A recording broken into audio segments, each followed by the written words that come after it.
Hey, what's good, what's good? Humble Soul, we checking back in, man. Had to put up something, about this versus battle that took place between the Locs and Dipset, the Diplomats. Arguably one of the best verses, that have taken place thus far, in my opinion. I think the only other one that was probably bigger than this one on the rap side is Gucci Mane and Young Jeezy. Just some background, man. Me personally, you got Lewis. When it comes to East Coast hip hop, I've been a fan since a youngster. I came up listening to, people like the Locs, DMX, Cameron, Ghostface Killer, Raekwon, Mobb Deep. Was a major fan of Prodigy, R.I.P. to Prodigy, Cormega, the list goes on and on. So when you talk about the Locs and you talk about the Diplomats, man, both of these groups have contributed to the rap game in tremendous ways. The Locs really, jumped off, really got heavy in the game when they signed with Bad Boy. But then they ended up, leaving the label and signing with Rough Riders. That's when Rough Riders was really doing their thing. That's when DMX had his foot on the rap game's neck, and he was able to just drop albums and go triple, quadruple platinum. Like it wasn't nothing. Hit single after hit single.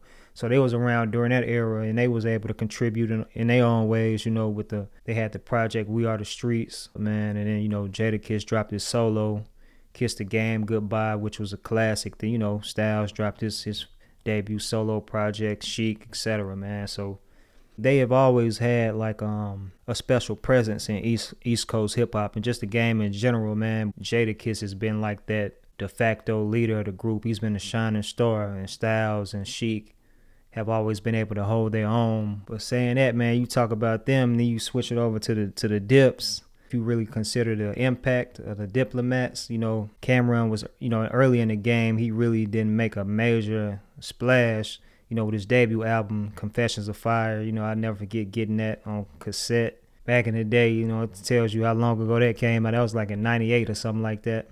He really didn't blossom until he got down with Roc-A-Fella, which was that was around his third album, I believe, Come Home With Me. But before that, he had Confessions of Fire and SDE. But when he got down with the Roc, he took everything to another level. And after that, man, he ushered in his people, So Jim Jones, who was initially like his hype man, he got him into rapping. We're really focusing on rapping. I heard that Mace taught him how to rap, but Cam really, put the battery in his back to really, place focus on it.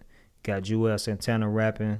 Saying all that to say, man, they came in and started this whole wave. People started dressing different, talking different. Their beats started, mimicking like the Heatmakers tracks that they was getting with the soul samples and all of that, man. And then, to be truthful, a lot of people, I guess, as far as like from the East Coast perspective, started wearing, wearing red and banging blood, which was really popularized by Jim Jones and a few of the other Dipset associates, So he really placed a spotlight on that 9-tray blood set in New York City. And, now that's known across the world.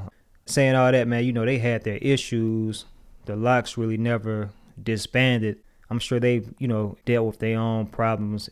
It was just internal, keeping family business within the family. As, with the Dips, a lot of the issues they were going through, that was publicized in the media, and everybody had the opportunity to offer their whole opinions on it, man. And, one person says one thing to one artist, somebody says something else to another artist, and they listen to the he say, she say, and that can create a certain type of rift. The next thing you know, people are not speaking for months. It turns into years. It was a point in time Cameron took his hiatus. Jim Jones and Jewels was doing their own thing, still, pushing the movement. Years later, they were able to come back together. But it just seemed like it'd be just lukewarm a lot of times, but the chemistry didn't seem like it was like it was in the earlier stages, man. But so just coming up to speed, man, bringing it back to the versus battle. I don't even think I had personally a certain pick, but I didn't expect for it to go the way that it went.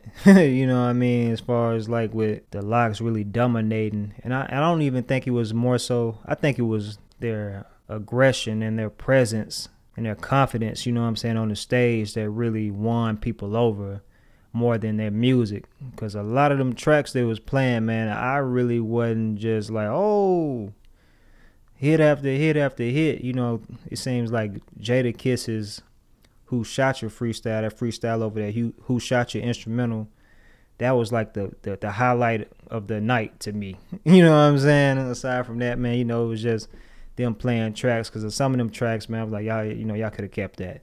But, you know, I'm sure a lot of people in the crowd who are probably more familiar with their music and more diehard East Coast rap fans was really feeling it. But I think that the Dips had they had a solid, you know, lineup of songs. I just think that they kind of organized them the wrong way. But yeah, man, I think that you know, the Lox, man, they just seemed like they was on top of their game with it, man. So, and that plays a large part. It's not all just about the catalog. When you out there in the Madison Square Garden in front of, you know, I would imagine thousands of people, you got celebrities in the crowd as well as your diehard fans, you know, and coming off the pandemic and all of that, you really want to put on a performance, and the Lox took advantage of that, man. It really seemed like they had a point to prove almost, and they let it be known, you know what I'm saying, we do this for real. But yeah, I just want to put some up on that, man. It's your guy Lewis checking in. Make sure y'all subscribe to the channel if you're not already connected with us. Hit the like button, drop a comment and all of that. Check out the links, man, if you want to grab some merch, hit the Teespring page. If you want to connect on some business, man, hit us up on IG or email AHumbleSoul.com@gmail.com. Until next time, I'm going to holler at y'all, man. 100.